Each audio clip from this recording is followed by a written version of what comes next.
Szanowni Państwo, dzień dobry. Ladies and gentlemen, good afternoon. I would like to welcome you very warmly to the press conference of Minister Jacek, Czaputowicz, and Secretary of State of the United States, Mr. Mike Pompeo. A few words by way of introduction. Would you please make sure that your telephones are on mute mode?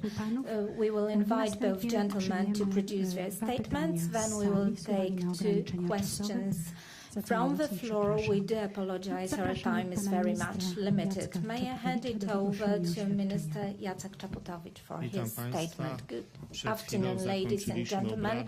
Just a moment ago, we completed our deliberations during the ministerial meeting devoted to building peace and security in the Middle East. We are very happy to have been able to house in Warsaw representatives of so many countries to jointly discuss the future of the region, whose stability will be crucial for ensuring security globally, worldwide, and also security in Europe and in the European Union. Yesterday, by way of introduction, we listened to keynote addresses of President Andrzej Duda and Vice President Mike Pence, and we also hosted a debate of representatives of Arab states and the State of Israel, which probably ushers in a new chapter in the relations in the Middle East. We would very much like that to happen, since both parties should be talking to one another. This is a precondition for lasting peace and security in the region. Today,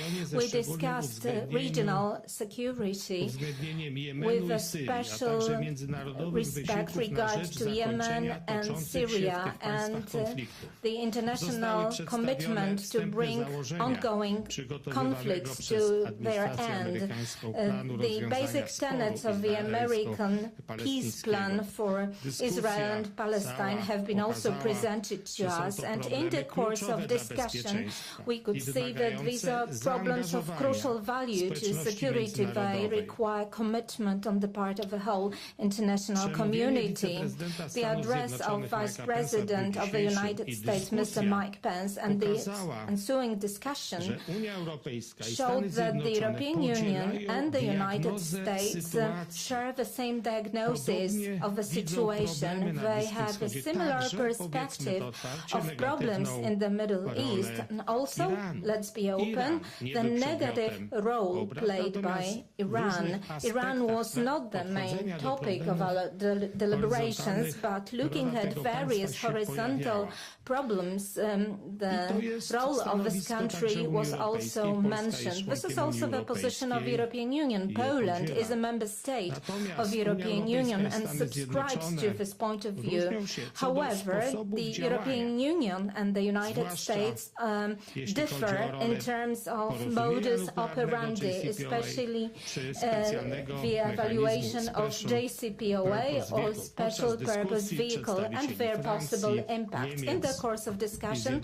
representatives of Germany, France, and the United Kingdom indicated the positive role played by this deal.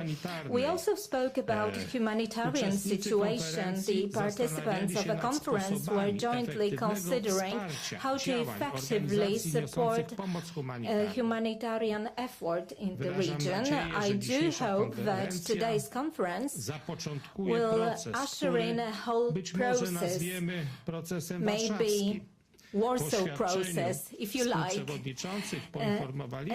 the statement of co-chairs, we had the pleasure of informing you about the establishment of working groups on combating terror and financing of journalists, on non-proliferation of ballistic missiles, cyber security, air and maritime security, and also positive aspects, that is humanitarian issues and issues related to refugees and respect of human rights. in the region. The purpose of our far-reaching efforts will be to work out a positive vision for the whole region. I do hope that the results of the working group deliberations will be the starting point for following meetings to discuss Middle East under the Warsaw process. Thank you. Thank you very much, Ministry. Take the floor, please.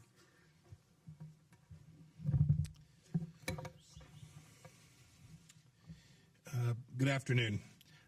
I don't want to repeat what the foreign minister has said about the accomplishments today. We can certainly talk more in the Q&A about that.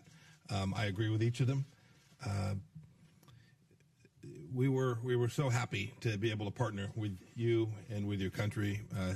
Thank you very much, Foreign Minister Czaputowicz, for your personal commitment to this all along. This first ministerial to promote a future of peace and security in the Middle East, I think will have lasting value to our two countries' security, and to the security of Europe, and to those people who are living in the Middle East as well. Our two countries now celebrate 100 years of diplomatic relations. You have been an outstanding partner on this initiative and a true ally across many fields. We had over 60 countries here. It's the first time we've done this ministerial. That's in its own right quite an accomplishment. We had NATO represented, the EU represented as well. I think they all came because they understood this was an important place to be, to deal with the challenges to peace and security in the Middle East. We all know that those challenges, those threats don't stay in the Middle East. They travel. They travel around the world to Europe and to the United States. And I think that's why people showed up and participated vigorously. We're urging every country to take new steps to defend their people against these existing threats, whether it's Syria or Yemen or proliferation. We talked a good deal about the peace process between Israel and Palestine, the Palestinians. We talked about terrorism. We talked about Iran and cybersecurity, humanitarian crises. They have massive security implications for each of our countries and for the American people. These things do not resolve themselves magically. They're resolved by nations of goodwill coming together to find real solutions. We also were intent on doing this in a different way, to find different ways to address the current problems. We're deeply aware that not every nation shares the same viewpoint and comes to the same conclusions on process and how to move forward, and that's fine.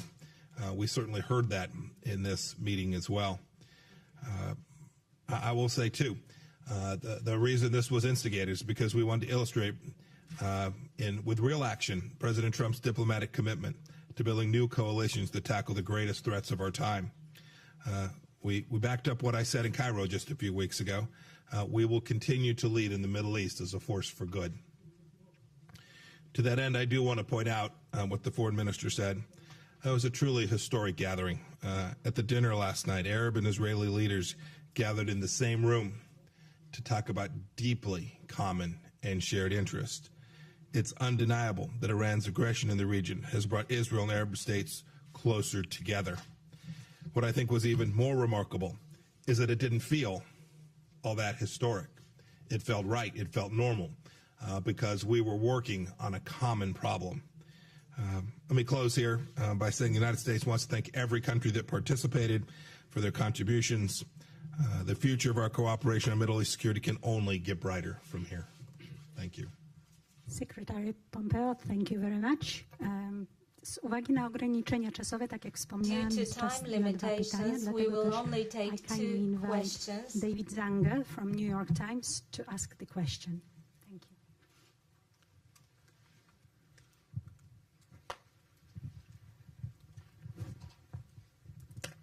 Thank you very much, and thank you, both of you, for holding this press conference.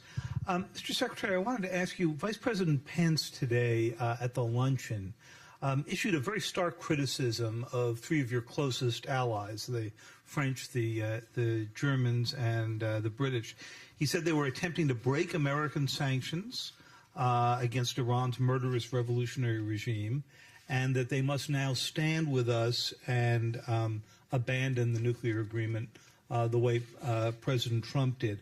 Could you tell us what the consequence will be for them if they don't follow Vice President's advice. And tell us a little bit about how we should think about the Iran agreement as you head into the North Korea negotiations in just 2 weeks. Is it your view, since the Vice President was so critical, as the President has been, that you need to get more out of the North Koreans, either at this session or soon thereafter, than the Obama administration got out of Iran? In other words, you need to ship out more than 97% of the fuel, that you need to have an agreement that freezes their production for more than the 15 years that you've said have been too short? David, you've asked me that second question multiple times before. I'm going to give you the same answer, but let me, and I appreciate it. You're welcome to ask the 58th time too. If I'm any good, I'll give you the same answer the 58th time as well. With respect to the first question, we make no bones about it. We think that we need more sanctions, more pressure on Iran. We think that gives the Iranian people the opportunity to get what it is they so richly deserve. We think that denies the Iranian kleptocracy, the clerical leaders there, the wealth and resources they need to create so much destruction that we heard about from countries all across the world in these 2 days. We think that's desperately important. We think that's the thing which will drive the outcomes, which ultimately get us to the place where we have one of these ministerials and Iran isn't part of the conversation. It's not creating risk in Syria. It's not creating humanitarian crisis in Yemen. It's not funding Hezbollah. It's not in Iraq creating mischief there as well. It's not funding Hezbollah in South America. It's not conducting assassination campaigns throughout Europe. We've been unmistakable about our desire to put economic pressure on the leadership in Iran. I think what you heard the Vice President today was exactly in that vein. And as you know, President Trump's been very clear. We respect the sovereignty of every nation. They get to make their own decisions about the way forward. But the United States is determined to convince all nations of the world that it is in our collective best interest to deny the Ayatollah and President Rouhani and Qasem Soleimani the money that they need to fuel the world's largest state sponsor of terror. There's no difference there. With respect to the comparison between Iran and North Korea, very different situations presented to ourselves. We are aiming to get as far down the road as we can in what's now a couple weeks. That's not just along the denuclearization pillar of what they agreed to in Singapore, what the two leaders agreed to in Singapore. We'll certainly talk about how we foster reduce tension, reduce military risk, take down that risk so that we can get peace and security on the peninsula as well. We'll also work on communicating how it is we can create the brighter future that we hope for the North Korean people. And so, yes, it's absolutely our intent. We've made unmistakably clear our goal, the full and final denuclearization of the Korean Peninsula in a verifiable manner. I hope that in a couple of weeks we can make real progress along the way. Thank you, Secretary Pompeo. Zapraszam pana ministra Czaputowicza do zabrania głosu. Chciałbym dodać do tego, że przedmiot czy też polityka wobec Iranu jest często przedmiotem dyskusji na forum ministrów spraw zagranicznych Unii Europejskiej i jak powiedziałem w swoim wprowadzeniu, jest przekonanie, że porozumienie nuklearne z Iranem odgrywa de facto w długim okresie czasu pozytywną rolę. Natomiast jako Polska widzimy, że problem Bliskiego Wschodu jest tak skomplikowany, że sama Unia Europejska nie ma tyle politycznej wagi, żeby mogła go w sposób skuteczny rozwiązać. Dlatego stoimy na stanowisku, że tylko relacje transatlantyckie ze Stanami Zjednoczonymi, z Kanadą, mówiąc szerzej, ze światem demokratycznym, pomogą nam razem, gdy będziemy działać razem, przybliżyć się do rozwiązania problemów bezpieczeństwa pokoju na Bliskim Wschodzie.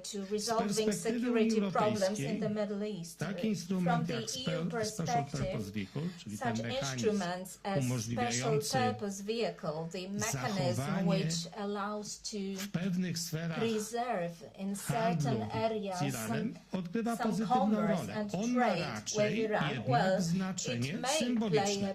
Dlatego, że wiele role, but it is of symbolic value because most of companies, while confronted with real risk of sanctions from the United States, they decided to opt out and to withdraw from Iran.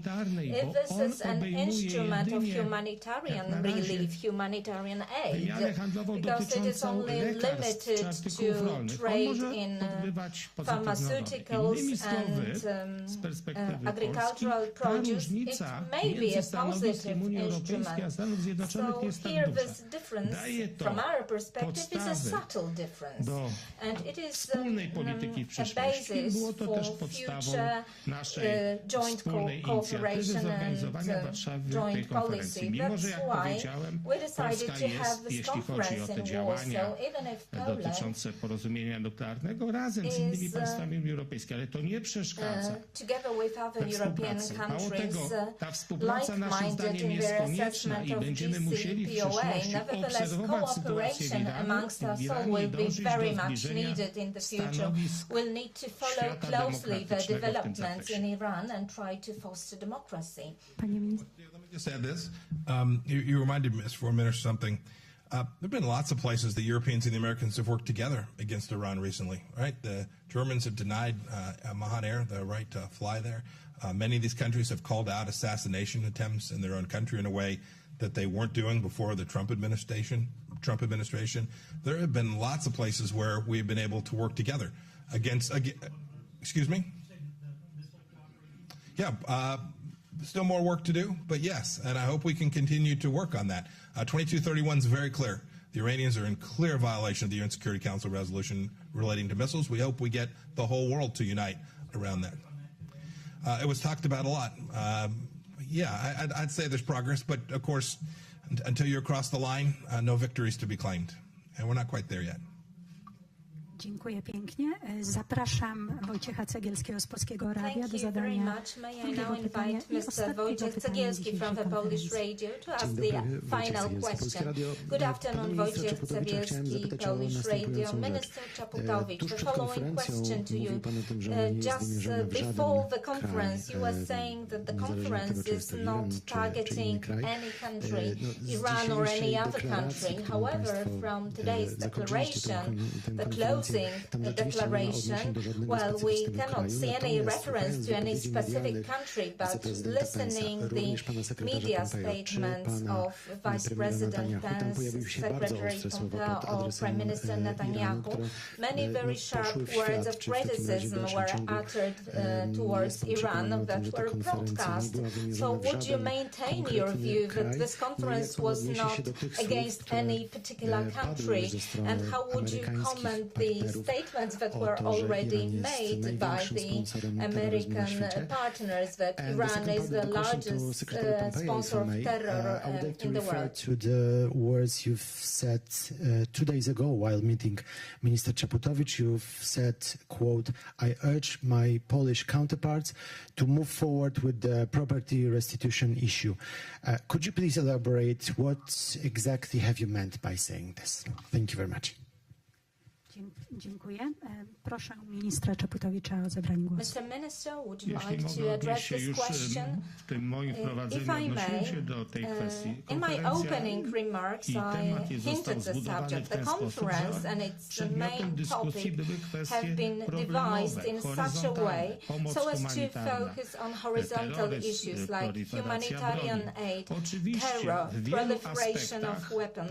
Of course, in many contexts, we have seen Iran as one of actors, and honestly, it was presented in a bad light, not only by the United States, and this is quite curious and interesting. I may have not expected this before, but the states of the region were quite unanimous, saying that Iran is the destabilizing factor in the region.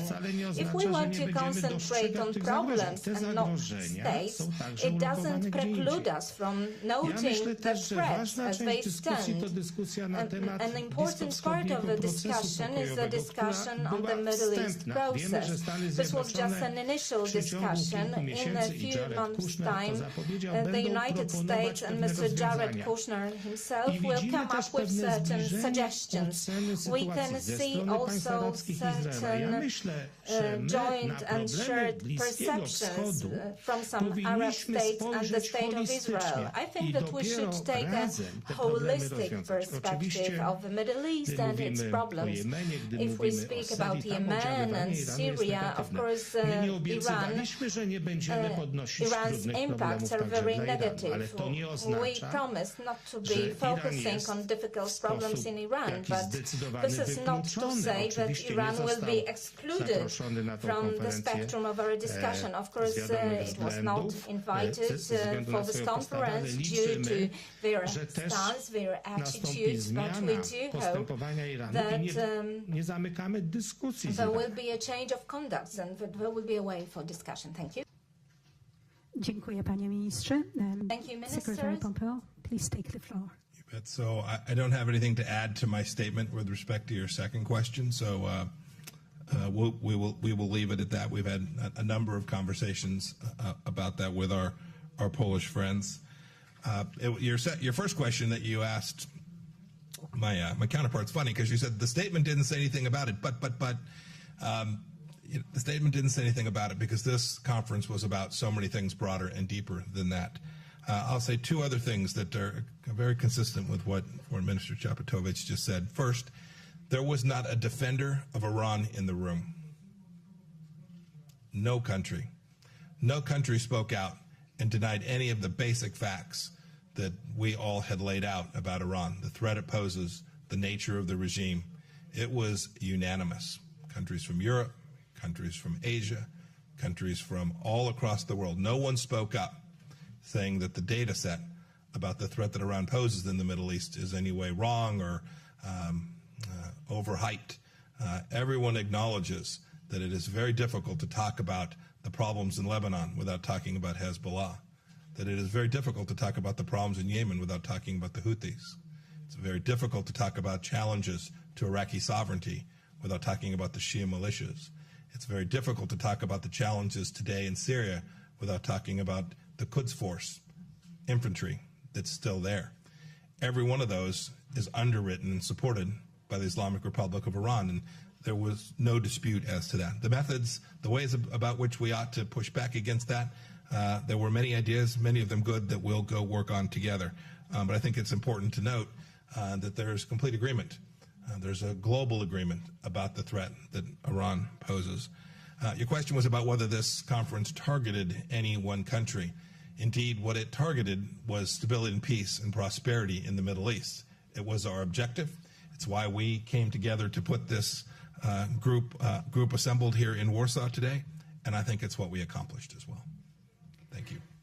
Dziękuję pięknie obu panom za udział w konferencji. Dziękuję państwu również za udział w konferencji. Proszę pozostać na miejscu do chwili opuszczenia sali przez sekretarza Pompeo i ministra Czaputowicza. Dziękuję.